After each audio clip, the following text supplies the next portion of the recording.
to capture renegades and rogues. What has the fugitive stolen? Well, in the script he's stolen something known as the Kujad, and in the script we're told to remember it. But why? What is this device? Why is it so important? And did it make it into the final film? Yep.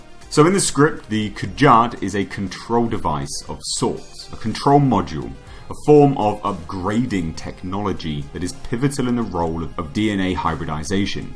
It did make it into the final film, but in the final film, the thing the fugitive stole isn't the Kujad. And in the film, the Kujad is just a control module that remote accesses the ships and interacts with things. Obviously, the fugitive did take this device, but what the upgrade wants to get back is something more valuable. A weapon. A gift that the fugitive was trying to bring to the human race. A weapon against its own kind. Now, in the film, you'll see remnants of what was the hybrids, the predator hybrid creatures, spiders and dogs, etc., in the form of a looming pod, a module, a thing within the ship. In the script, these pods house the creatures which are released onto the Earth to fight our main guys of the film. However, due to the rewrites and extensive reshoots, although the pod is looming in the film, and it's there, what's inside it and the reason it's so important has been completely changed. You can feel the tension when the team is talking about the pod, as if something menacing is in it. Not a gift, not something that the Predator was bringing us, which is again left over from the original edit of the film, no doubt. So, what is in the pod and how does this need explaining? Well, it's an Iron Man-esque Predator suit made for humans, as a weapon against other predators. Yep, I know it sounds made up, but no, that is legitimately the truth. The reason the fugitive has brought this weapon to us is for some unknown reason. Maybe on Predator Planet they are feuding, one faction wants to take over Earth, and this small dissident band of predators don't agree with it, and so they bring a weapon to us, to help. In the film, it's explained that due to global warming, the planet is becoming the right environment for them, and they want to move in and take over our planet. So it's likely that some of them don't agree with this, hence the weapon. But originally in the script, this isn't explained so much. They removed the real reason the pods were in the film and removed the original ending, which would set up a sequel, to add in this weird superhero style Predator suit and set up a different kind of sequel. The remnants of the previous ending are there, and you can even see some of it in the trailers. The team kill the upgrade, they look up at the sky and say, "Come and get us." This is in the trailers, but it is not in the film. What would have come next was Arnold Schwarzenegger turning up in a cameo role to take the team with him, clearly setting up a sequel where they would all fight and band against the Predators.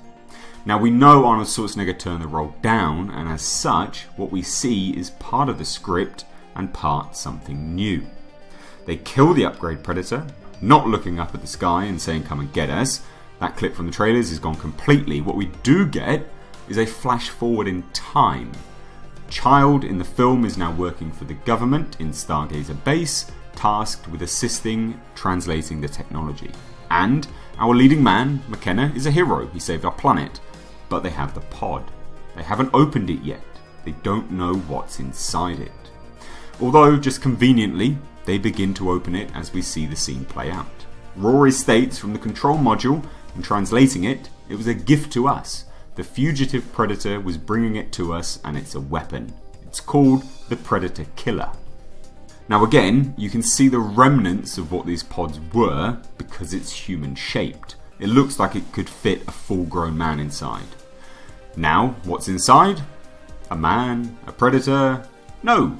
A goo-like substance which reveals a floating piece of technology. That then proceeds to fly onto a scientist's arm, encasing him in a metal armor, complete with massive shoulder cannons, a predator mask, metal dreadlocks, and this is the Predator Killer. This sets up a sequel, or a planned sequel, where predators invade our planet and McKenna wears this suit of Iron Man type armor, like a superhero, to defeat them. That is the ending of the film, and that is its explanation, comparison to the script and changes that they made. What I find personally amazing is that this actually made it to the final cut of the film. because this is a hard R rating. Super hard R. It's the bloodiest Predator movie yet. So the target audience are not children who love superhero movies. And tonally, to reveal and end with this Predator armor suit is very out of place. Who was this made for? This superhero style ending? Certainly not the audience that would be in attendance, surely.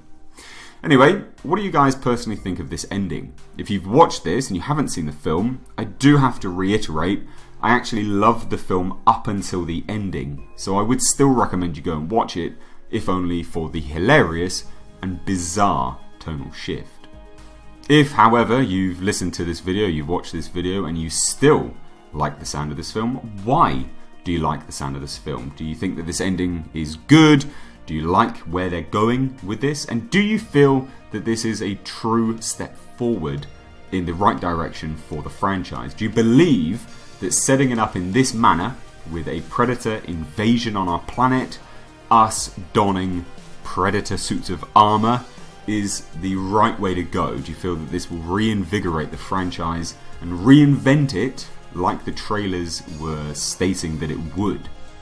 I would genuinely be interested to know. I myself am a long-time Predator fan, an absolutely long-time Predator fan. In fact, the Predator franchise is one of my favourite franchises of all time, and the original film is one of my all-time favourites. I feel it's a cult classic, and I genuinely still feel today it absolutely holds up. It truly is a great film. So from one fan to others, I would genuinely be interested to see how you guys feel about this ending. And ultimately,